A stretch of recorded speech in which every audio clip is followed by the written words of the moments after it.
बच्चों, मैं Mrs Dean Lalbagh girls inter college से बच्चों में क्लास 10th के लिए आज चैप्टर आपका दूसरा लेकर आई हूँ। चैप्टर नंबर 2 बहुपद।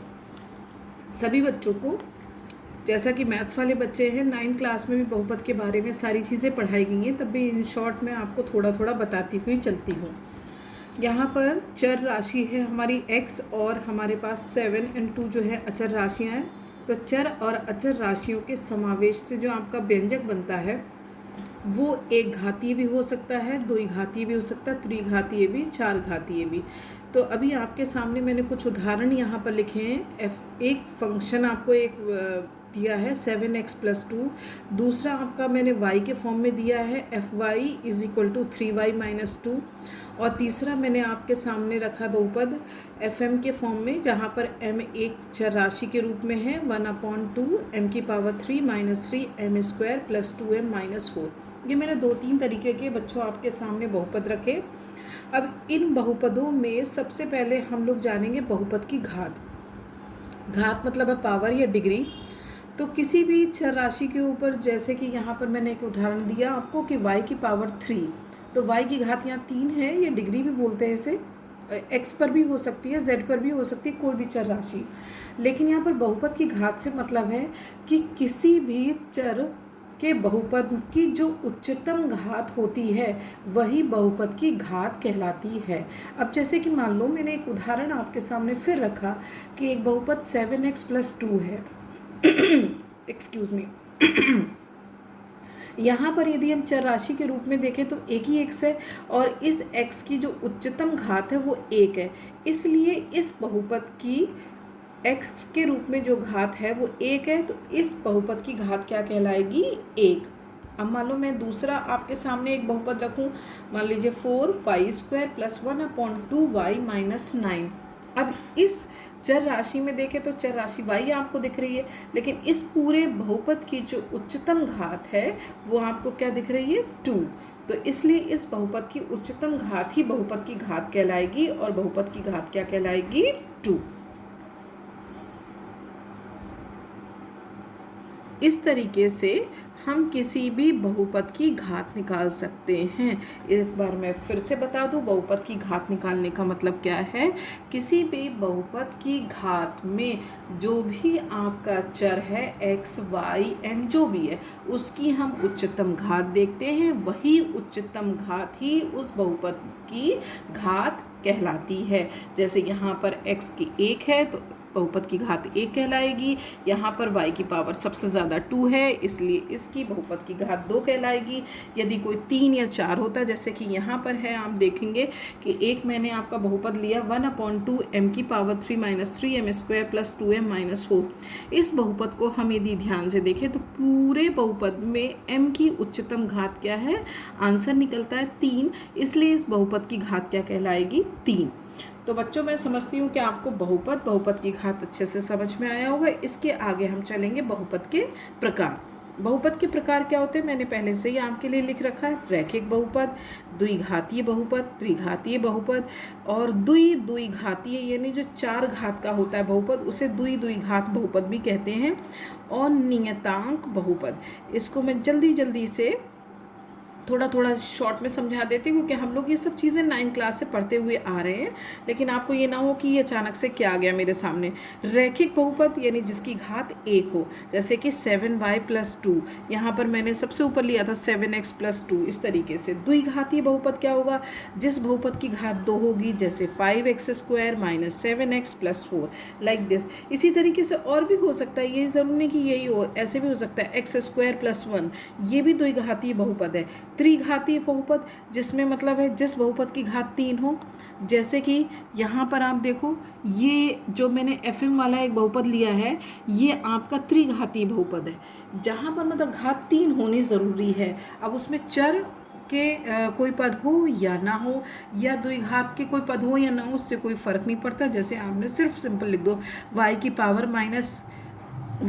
3 - 3, ये एक आपका त्रिघातीय बहुपद कहलाएगा। द्विघातीय बहुपद यानी ऐसा बहुपद जिसकी घात क्या हो? 4 हो, तो वो आपका द्विघातीय बहुपद कहलाएगा। जैसे for example 2x⁴ plus 5x⁻³ minus 3x² plus 1। ये भी हो सकता है, इस तरीके से भी हो सकता है x⁴ x² माइनस 3। ये भी एक बहुपद है आपका, कौन सा, द्विघातीय वाला बहुपद।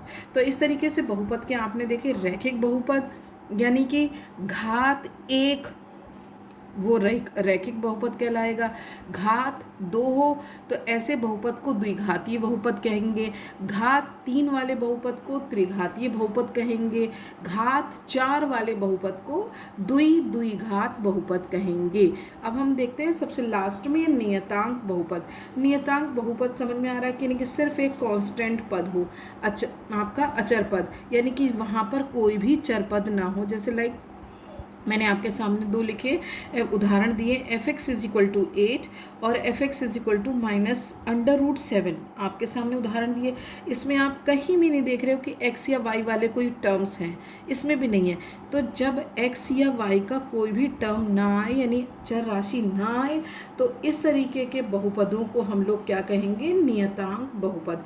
कहने का मतलब है कि घात उस बहुपद की घात में कोई भी जो चर राशि है उसकी शून्य हो जाए तो नियतांक ही वो वाला बहुपद क्या कहलाएगा, नियतांक बहुपद कहलाएगा। अब इसके बाद बच्चों मैं बताऊंगी आपको बहुपद के शून्यक निकालना। तो शून्यक निकालने का मतलब आप कैसे करोगे, जैसे मैंने आपके सामने उदाहरण फिर से ले लिया, x² - 4x - 5 ये एक द्विघातीय बहुपद है। अब यदि हम इसमें कहें कि कोई क्वेश्चन ले लें कि इसी बहुपद में x = 5 का मान ज्ञात करिए, तो आप क्या करोगे, x की जगह पर 5 रख दोगे। 5² - 4 × 5 - 5 25 - 20 - 5 25 माइनस ये माइनस माइनस प्लस हो जाता है बट साइन माइनस ही का रहता है = 0।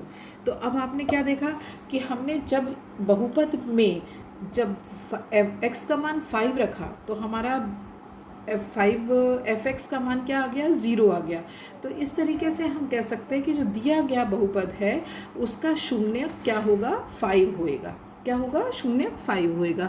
तो आप एक सिंपल एक लीनियर इक्वेशन को देख करके देखें रैखिक समीकरण को कि यदि हम स्टैंडर्ड एक रैखिक समीकरण ले लें fx = ax + b, तो इसका शून्यक निकालने का एक फॉर्मूला क्या बन जाएगा, -b/a, यानी कि आपका अचर पद और x का गुणांक, अचर पद बटे x का गुणांक, तो -b/a।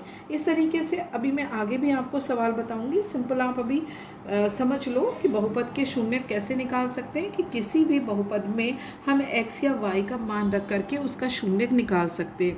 अब यहाँ पर मैं आपको बहुपद के शून्यकों का ज्यामितीय अर्थ भी बता देती, थोड़ा थोड़ा, ज़्यादा डिटेल इसकी नहीं आती, बस सिंपल 1 मिनट में आपको बुक में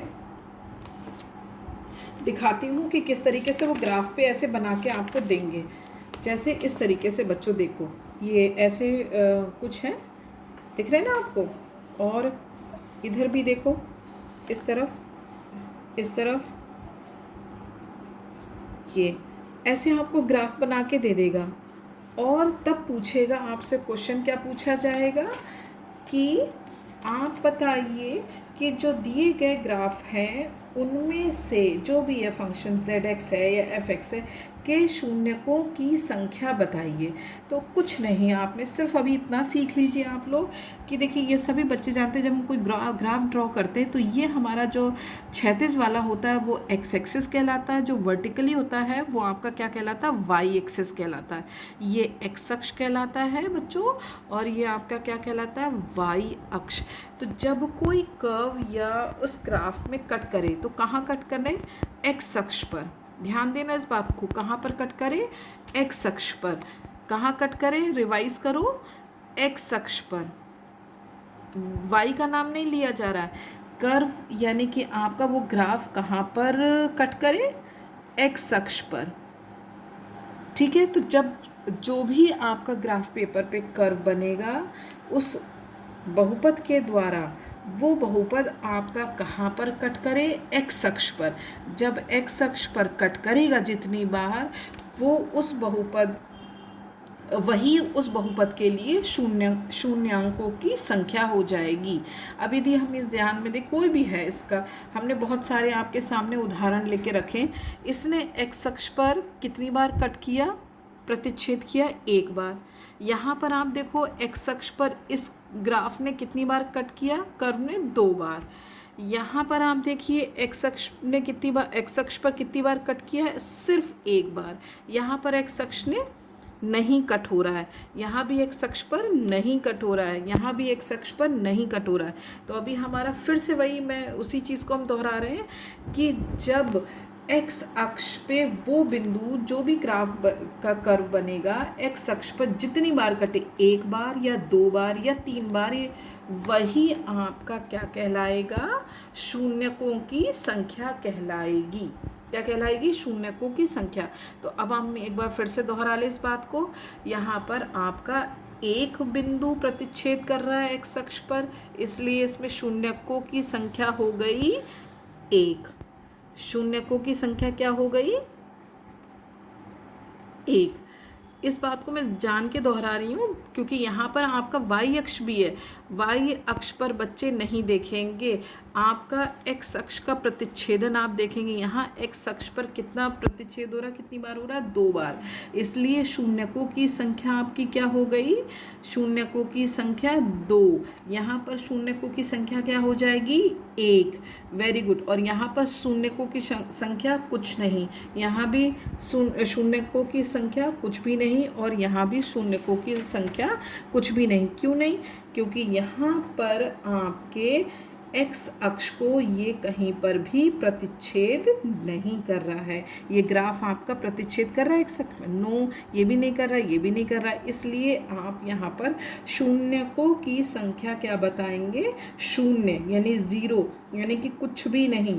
तो अब आप एक बार इन शॉर्ट और समझ लीजिए। वैसे हमें पता है कि द्विघातीय बहुपद के अधिकतम 2 शून्यक हो सकते हैं। त्रिघातीय के अधिक से अधिक शून्यकों की संख्या कितनी हो सकती है, 3 हो सकती है। लेकिन यहाँ पर फिलहाल मैंने आपके सामने कुछ एग्जाम्पल्स ऐसे ही ले लिए कि कुछ ग्राफ बना के देख लिए। जो ग्राफ एक्स अक्ष को काटे जितनी बार, वही उसका क्या हो जाएगा, शून्यकों की संख्या हो जाएगी। एक बार काटता है तो शून्यकों की संख्या 1, 2 बार काटता है तो शून्यकों की संख्या 2, और बिल्कुल भी नहीं काटता, कहाँ पर बिल्कुल नहीं काटता, एक्स अक्ष पर, तो शून्यकों की संख्या क्या हो जाएगी, बिल्कुल कुछ भी नहीं हो जाएगी। तो लेकिन आप सिंपल एक चीज़ समझ जाइए कि जब द्विघातीय बहुपद है तो अधिक से अधिक शून्यक आपके 2 होंगे। त्रिघातीय बहुपद होता है तो अधिक से अधिक शून्यक आपके कितने होंगे, 3 होंगे। तो बच्चों, मैं समझती हूँ अपने लेवल से कि मैंने शायद आपको बहुत अच्छे से समझा दिया होगा, आपको अच्छे से समझ आ गया होगा। तो बच्चों, मैं इसको यहीं पर आज के लिए इतना ही रोक देती हूँ, आगे मैं और बताऊँगी। तो एक्सरसाइज 2.1 मैं आपको होमवर्क में दूंगी, जल्दी आपका ये एक्सरसाइज 2.1 अपलोड करवा दूंगी मैं। और बच्चों, इसके साथ में थैंक्स कह करके आपसे उम्मीद करती हूँ कि ये अच्छे से रिवाइज कर लीजिएगा। ओके बच्चों, बाय बाय।